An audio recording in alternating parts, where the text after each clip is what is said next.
Hello there, and welcome to another episode of Cutting Through the Bullshit. I am your host, Dr. Stephanie Snyder, and I am a high performance mentor. Through my unique blend of strategy, mindset, and intuition, I help men and women to cut through the BS in order to create the life and business they desire. So, the last 2 days, I knew that there was something on my mind, and so I journaled yesterday morning for a while, and then sat down and did some journaling again this morning.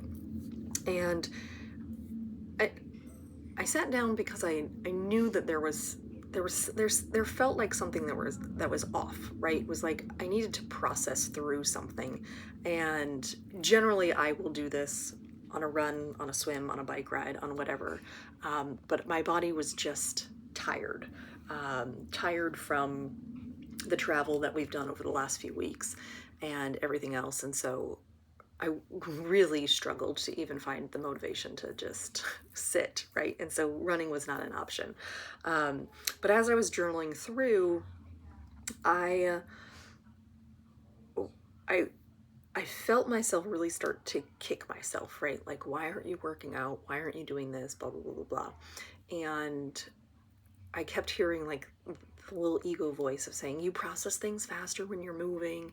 And I was really challenging myself to not move, right? To process in the moment without that movement, right? Without the busyness, essentially. And it took a little bit longer to move through it, but I moved through it. And it was beautiful. And what I ended up journaling on was our level of consciousness, and how our lack of consciousness is actually what creates the issues in our life. And we're going to unpack that today. So, a large portion of our day, some studies suggest up to 90% of our day is automatic. That means that only 10% of your day are you actually have control over the things that are happening, because our brain is created in such a way that it likes to create habits. And if it can create habits, good or bad, it will just do things on autopilot, because it expends a whole lot less energy when things are done on autopilot, which is why, for example, you can drive to work every day and then on some Wednesday you have no idea how you actually got to work, because you've driven that route so many times that it became automatic, that it required zero level of consciousness. You did it without thinking, which is why sometimes when you get in the car, you can be trying to head to a different direction and you end up at work, because you're like, well, I typically go to work at this time of day, right? And then it just becomes automatic. And that becomes the root of the quote unquote problems that we have, is our lack of consciousness, our lack of choice when it comes to creating these things. And so as I was journaling through this, I thought, oh, well, that's really interesting thought. Like, it is the quote unquote pain or the problem that I am having right now is not due to a lack of effort. It's not due to a lack of skills. It's not due to any sort of issue with me per se. It is simply a lower level of consciousness that is creating it. And there is that saying where, what is it? I'm going to totally forget it now. It's a quote about the level of consciousness that created the problem is not the level of consciousness that will solve the problem. And my mind and my energy is just firing right now on that thought. So when it comes to these things, what do I mean by consciousness, right? So we've all heard that term before. I'm sure if you've listened to my podcast or my YouTube before, you've definitely heard it. But what does it actually mean, consciousness, right? It's the ability to be present and to be focused on something, right? To be actively engaged is what the dictionary has said, right? And there are things throughout our day that we do consciously that take our brain power to actively engage in, right? This is one of those things for me. This is not, my podcasts and my YouTubes are not something that I can do automatically. They are something that I do every Tuesday-ish, right? You're definitely getting my consciousness through this conversation, right? You can feel people's level of consciousness as well. You can feel you can almost see their eyes glaze over when they're not actually present in a conversation with you. Especially when there's a phone or an electronic in their hand, it's very difficult for people to actually be present with you. And so when you can bring that level of consciousness into something, your problem almost dissipates immediately, because you're not trying to solve it a way that you're being given different information. You're being given the ability to look at it differently because your mind is lit up in different ways, that the problem is actually going to be solved in that level of consciousness. However, as I said, a lot of us operate unconsciously, essentially, where we do the same thing. We get up, we brush our teeth, we go to the bathroom, we get dressed, we wear the same things, right? Like, there isn't a lot of active energy or effort that goes into a good portion of our day.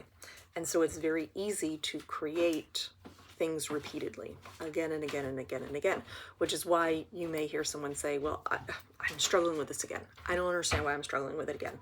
I feel like I've already dealt with this already, right? And it is simply because they haven't engaged in that level of consciousness, right?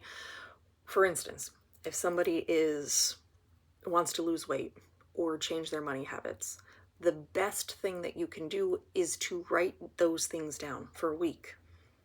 What did I eat? When did I eat? How did I feel? What did I spend? Where did I spend it? How much was it? How did it make me feel? And you immediately become aware of the eating and the spending habits that were already automatic.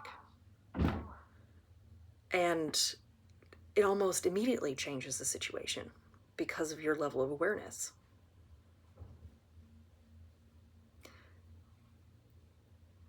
Interesting.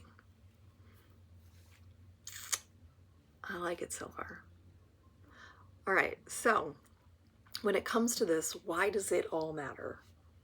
Well, because chances are, if you're listening to this podcast or this YouTube, that also reminded me of a conversation that my squirrel brain a little bit. I remember having this conversation with one of the faculty members when I was working on my dissertation. And I remember writing this paper, and I thought it was a great paper. And he read it, he reviewed it, we had a conversation about it. He said, why does that matter? I said, what do you mean, why does it matter? He said, well, you wrote this paper, you did the assignment. Why does it matter? In other words, don't speak just for speaking's sake. Tell me what this will do for me, why it would matter in my life. And so this level of consciousness matters because it is paramount in all of your relationships. And we are, excuse me, we are relational beings. And so every encounter, everything throughout our day has an impact on a relationship in one way or another, whether it's the relationship with ourselves, our relationship with food, our relationship with money, our relationship with our spouses, our relationship with our kids, our family, our vehicles, the earth, right? Like, we are relational beings.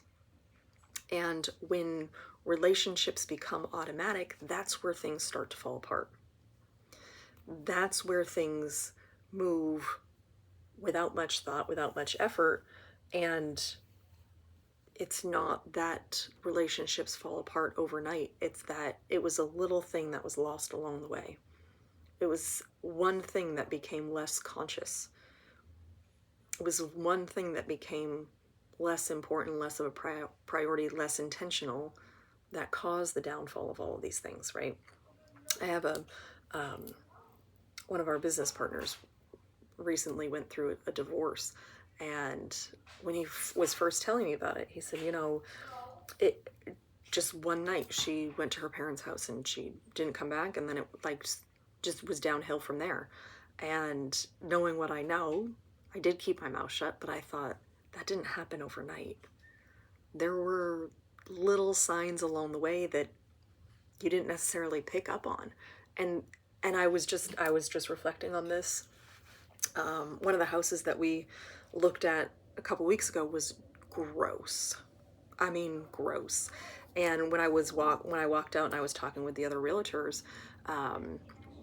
he was like, "Isn't it just?" He said amazing, but he was like, "Isn't it just amazing the way that other people live?" And I said, "Yeah, but that doesn't happen overnight. That happens like one day I was too tired to take out the trash. And then one day I was too tired to vacuum. And then one day I was too tired to pick up the laundry and put it in the laundry room." And it snowballs, right? In whatever direction you're headed, but it doesn't happen immediately. It happens with a little less conscious effort, a little less intentionality. And then all of a sudden, a year later, you're like, what? Or 5 years later, what in the crap actually happened? Like, how did this? Because it became habitual, it became unconscious. So, this all matters to say that the changes that you are looking for are not out of your control. They may take very little effort on your part, actually. It just requires a little bit of waking up, a little bit more consciousness throughout your day, because nothing is impossible. So, I'm sending you so much love. I hope you have an amazing rest of your day. And if you do need help with this, you're looking to bridge the gap, get to your next level, change something in your life, I would love to have a conversation with you. I do have spots available for private clients. So head over to my Instagram, my YouTube, my website, wherever you want to find me. All that's in the show notes. And I hope that you have an amazing rest of your day. And as always, be you, because the world needs more of you. Bye.